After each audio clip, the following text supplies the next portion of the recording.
I am the last person that wants to frighten, fearmonger, or scare the living shit out of you.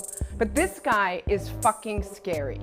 He's an undiplomatic hawk with a taste for blood. And his appointment as Trump's national security advisor means war. Because this is a man who believes anything goes as long as it's in America's interest. There is no United Nations. The United States makes the UN work when it wants it to work. And that is exactly the way it should be, because the only question for the United States is what's in our national interest. He's insane.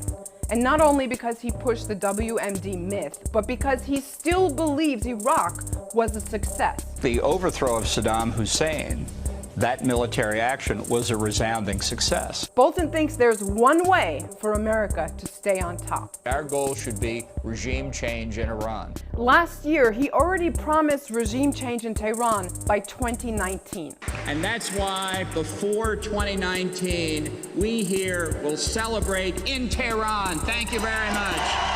Except the promise was to the MEK, or People's Mujahideen, a group that until 2012 was on the Foreign Terrorist Organization list. North Korea shouldn't exist, according to this gem. I think the long-term solution has to be is the merger of the two Koreas, the end of North Korea, basically. And Syria needs regime change too. In fact, it should have been done a long time ago. It would be in our interest to overthrow this regime in Syria. The best time to have done it would be right after we overthrew Saddam Hussein. But most of the media is having fun with this warmonger. Most, not all, because you know, his mustache is so much more important than mass murder. His mustache can be seen from space. A very fuzzy mustache. Question about porn stash is relevant. Porn stash. You know, I ran into Bolton just a couple of weeks ago in a hotel lobby in Austin.